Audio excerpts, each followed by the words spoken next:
Movie buffs, welcome back to the Movie Bay. This is Day. In today's video, this is basically I'm doing a subscriber requested video. So I don't have anything scripted here, nothing written down, nothing planned. A subscriber asked me a series of questions, so I'm going to go ahead and answer it in a video. So let's get down to the get down, shall we? So I'm going to be reading this off to you guys as I answer the questions. So, okay, it's a little lead up here, so let me see here. Your collection doesn't appear to be alphabetized. When you are compiling your top 10 list, how do you know where to find each title? Great question. And no, my collection is not alphabetized. I tried it, and it's a train wreck for me.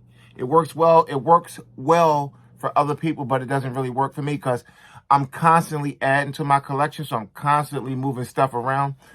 How I do my top 10 list is simple. I use software called CLZ Movies. There's a lot of movie software out there. I just use CLZ because I've been using it now for almost 4 years, and it's great software. When I got it, it was a one-time purchase. It was a $15 purchase. Now, it's $15 a year, but I'm grandfathered in. But even if I wasn't, knowing the capabilities of the software, how frequently they update it, they just released a nice update for it a couple of days ago, and it's worth the money for me. It does a lot. I got a couple of videos on my channel for CLZ Movies. I'm going to do a new one. I haven't done one in a while, but yeah, I use CLZ Movies. It's a great piece of software for organizing large collections. The spreadsheet thing, that never worked for me. So doesn't appear to be outside. Okay, do you use any software to keep track of what you have purchased and avoid dreaded rebuys? Yes, CLZ Movies is the software I use, and it helps me not do rebuys when I'm not lazy enough to, if I'm in a store, I'm making an online purchase, to check the actual database to see if I have it. Since I've had CLZ Movies, I probably made 3 rebuys because I didn't check. Let's see, any software. Okay. How do you determine whether a title is worthy of purchase? So this is more or less about a blind buy. So how do I determine whether or not I want to buy a movie? A couple of different ways that I go about that. So after I see the movie and the title and the picture grabs my attention, because it's all about something that grabs your attention. Especially a movie you never saw before. Either the title or like the artwork grabs your attention. You say, okay, let me investigate. So what I'll do is I'll pop over to YouTube or either IMDb and pull a trailer down. I'll look at the trailer. Mainly I use YouTube because YouTube, you can look at comments, and the comment section will tell you a lot of what you need to know. You look at maybe 20, 30 comments, and you'll get a good balance of people who liked it or hated it, or if you see an overwhelming amount of people who liked it, that might be a good movie for you. So that's how I use it. I use YouTube. I use the YouTube trailers to help me decide whether or not a movie that I never saw or never heard of is a worthy buy. Definitely you use YouTube comment sections. Definitely. And I just don't look at one. I'll go to maybe 3 different trailers, and I try to pick the longer trailers, and I look at all the comments, and that'll help me decide whether or not a blind buy is worth it. Okay, let's see. You mentioned, okay, here we go. Here's another one. You mentioned that you streamed M3GAN. Why did you add the title to your collection? Okay, so when I did the pickup video and I did M3GAN, I showed you guys M3GAN, of course, and I told you that I streamed it on Peacock. Yes, it's true. I do buy movies that I've seen before. That's part of being a collector. I mean, blind buys are great, but buying movies that you already saw and you want to add into your collection, that's very common. So yeah, M3GAN, I thought it was pretty good. And the one that I bought is actually the unrated version. The one that was on Peacock was the rated version. So that's why I streamed M3GAN, then I bought it. I would have purchased it first, but it wasn't available, and me and my wife really wanted to see it. So I just, I got Peacock anyway, so I just streamed it. So yeah, that happens. I will, if I see a movie, even a Netflix original, if it's good and it's available physically, I will buy it if I like it. Let's see, you stream, okay. And how often do you sit down and watch a movie? It all depends. I try to watch at least 2 to 3 a week if I can. And when I'm on vacation, it's just like a nonstop gorge of movies. Except really in the summertime, I don't really watch tons of movies in the summer. It's always stuff for me to do in the summer. Mainly, a lot of my movie watching is over the winter or days off or something like that. Okay. Do you participate in monthly watch themes? No, not really. 31 days of, oh, such as like 31 days of horror in October, for instance. I don't do, since I'm the channel is really picking up steam, I'll probably do something like that for October, participate in like some of them. I might start, but no, I haven't historically, but I may start participating in some of those watch themes, especially being in the movie community on YouTube. So that might be something that I'll entertain in the future. Let's see here. Do you see making, okay. Do you see making the move to 4K Ultra HD Blu-ray disc in the future? Yeah, I've got about 85 4Ks in my collection. I'm not a resolution snob. I don't go out of my way to get the 4K. If the Blu-ray is available a lot cheaper, I'll just get the Blu-ray because the Blu-ray looks great. DVD still looks great to me. Again, like I said, I'm not a resolution snob, but some of my old DVDs, I would upgrade to 4K for cheap. For example, and this is just an example. This is the Beverly Hills Cop collection. It's on DVD. It looks great. All three of these movies still look pretty good. But I got, in the next pickup you're going to see, I'll show you this real quick, but it's going to be in the next pickup video. Y'all cheating, watching, y'all getting a sneak peek. I actually upgraded it to the Blu-ray collection for a really good price. So this will go bye-bye. So yeah, I do upgrade from time to time. And as far as 4K go, not a lot of 4Ks. I have about 85 in my collection. Let's see. How did you get into collecting physical media? Okay, so how did I get into collecting? Okay, so let me read that full question. How did you get into collecting physical media? A video outlining your journey would be welcome. Continued success in building your channel. Thank you so much. I appreciate that. So that's the end. So let me answer the last question here. I started collecting physical media back in the VHS days. It wasn't like buying new stuff from the store. With VHS, it was all about bootlegs. I grew up in Philly, in the Germantown area of Philadelphia, and we used to shop on Shelton Avenue. We would always be on, back when I was a kid, young, you can get bootleg VHS. Everything was bootleg back there. You can get bootleg watches, and they sold them right out on the street. They cracked down on that stuff since, but you could walk down and see street vendors out there selling bootleg CDs, bootleg VHS tapes. You can get bootleg watches, bootleg anything you want. And it was all legal, out in the open. They was just out there. You just go down there and buy whatever you wanted. A lot of the times the tapes was clear and the sound was good. A lot of times they wasn't. Same with the DVDs. Sometimes you had good copies. Sometimes you didn't have good copies. But so I started back in the VHS days. But it wasn't until DVD came on the scene until I got like into it. Because for me, VHS was good for collecting, like I said, bootlegs. I didn't buy anything new because VHS tapes was expensive. You know, we talked about like when let me just sit back. So when DVD came on the scene, DVDs were expensive, but to me, again, they wasn't as expensive as VHS tapes was. VHS tapes was $100. I seen some over $100. Fish Called Wanda, for an example. I got that movie over here in my collection, and the reason why I bought A Fish Called Wanda, I got it right here, guys. Story time. So we got A Fish Called Wanda right here. And it's a good movie. And the only reason why I purchased it a few years ago, I was in Goodies Disc Exchange. That's my local mom and pops where I'm always in.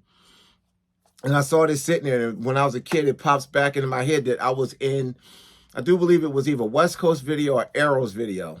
Those were the big chains in my area. I'm not sure where you live at, if you had Arrows Video or West Coast. And I saw this on VHS. It was $125 if you wanted to buy it. Of course, the rental stores, I'm quite sure they overcharged if you wanted to buy. But historically, VHS movies was very expensive. Now, when DVDs came out, they was expensive, but they was still much, much cheaper than VHS. And when they went on sale, they was very affordable. So how I got started into DVD was I picked up a Toshiba DVD player, and it came with a coupon for 5 free movies. So I redeemed the coupon, got my 5 free movies, and the jump from VHS to DVD was just, it was mind-blowing. Just the picture, the sound, the ability to skip and like really, really fast forward and skip the title selection, how fast it was just a wonderful, wonderful experience. So that's when I got into collecting. I collected a lot of DVDs, and I stopped for a couple of years. And I got back into it, and I got back into my collection about good 4 years ago, 4 or 5 years ago. I got back into it, and when I got back into it, I started with Blu-rays. I started getting into Blu-rays at that point, and then now my Blu-rays outnumber my DVDs. I got a healthy mix of both. I got about 821 DVDs and almost 1,200 Blu-rays and 85 4Ks. 4Ks, I'm not really, I see the benefit in 4Ks. I really do. They're great, but they still a little pricey. And for me, DVD is still good for me. Blu-rays are excellent, and 4Ks are just, they're really, really good. So that's how I got started. I started collecting VHS. And then when DVDs came on the scene, I just really got dived in headfirst on DVDs. Had a nice big old DVD collection. My first DVD collection, I lived in an apartment. And I went to work, and when I came home, my front door was open. Somebody had broke into my apartment. The neighborhood was okay, but that building I lived in was a troubled building. There was a lot of break-ins and a lot of robberies and stuff like that. And they broke in, took all my DVDs, my DVD player, and a few other things. Nothing like, it wasn't nothing crazy, but they took quite a few of me and my wife's material things. And I didn't stop there. I rebuilt that collection because I had renter's insurance, and I got a nice little payout for that. And me and her went to Best Buy. We repurchased a lot of the things that were stolen. And then again, that's where I'm at now. I've been collecting now. I've been really strong over the last 4 years collecting. And I look at myself as more of a movie archive. I like to think that I'm archiving films for myself, and just to have them, because I subscribe to all the streaming services, but I noticed that a lot of the movies that I like to watch, or when I want to watch a particular movie, the movie is either not available or it's behind a paywall. For example, Amazon Prime, they're good for having movies behind a paywall. So even though you got Amazon Prime, if you want to watch this movie, you got to have a subscription to another service like a Stars or whatever, like a movie channel or Epix. You have to have another subscription to watch that movie right there on Amazon Prime, or you'll have to pay, and that annoys the living hell out of me. So I still collect physical media. Now, how do I collect? I buy the bulk of my movies used. I hardly ever buy day one. Hardly ever you'll see me coming out with a movie that just came out. However, I will be picking up Creed 3 day one, but I don't really do the day one. I will not be buying John Wick Chapter 4 day one. I'm going to wait for that to go on sale. I know when it come out, it's going to probably do 4K. I will be getting the 4K for that. Creed, I'll be getting the 4K. And Creed, I might not even get that day one. I might wait a week, because sometimes those prices, you might save $5 on it. So I will say. But I usually don't buy day one. I don't buy special editions unless it's used and I see it at a store. I won't purposely go hunt for special editions. I just buy the bare bones movie. I watch a lot of guys on YouTube in the BlueTube community. They buy 5, 6, 7, 8, 9, 10 copies of the same movie. There's absolutely nothing wrong with that. People spend their money the way they want to spend their money. I don't have a problem with people doing that. For me, I don't see the point in it. I really don't see the point. I'm not here to knock anyone who does that. I double dip. When I double dip, I go from, I take this set, which is a great set, but I found this set on eBay for $7 for all 3 on Blu-ray. And this set is an older set that, as you can clearly see, I paid $7 for this one at Goodies Disc Exchange years ago. So to me, to get this set for $7, it's not that big of a deal. Now, again, that's just me. I try to buy my movies on the cheap.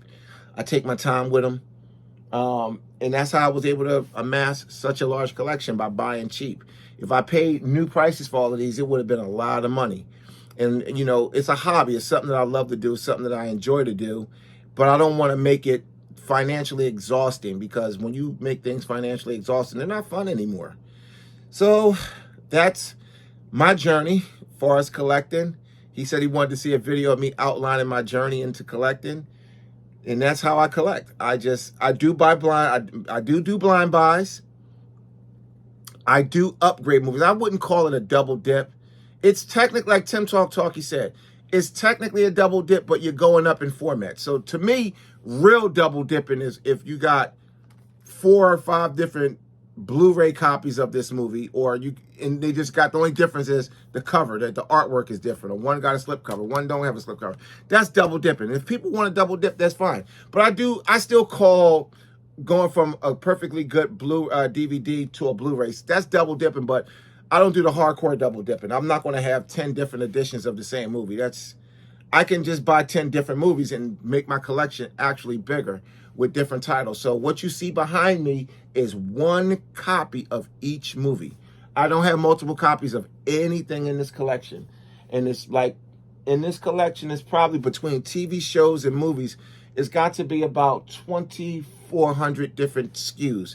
What I mean by that is different UPCs. That I scan UPCs, so that's pretty much how I do it. So again, not knocking anyone who do the over-the-top double dipping. That's your right. I don't do it. I don't see the point in it. It's outrageously expensive to do that. And I just need one copy of the movie so I can watch it and enjoy it and save it for the next generation of movie watchers. Well, that's the video. Subscribe, request it. It's a little bit on the long side, but I'm just rambling on, just babbling on. We just talking, having a good time. Thanks for stopping by. Thanks for watching. We are almost at 400 subs. I'll be honest with you guys. I didn't think it was going to come this quick. I thought we was going to drag it out, but we almost at 400. Once we cross 400, we get to 500. And thank you for watching. Thanks for subscribing. I appreciate you guys being here, and I'll see you in the next video.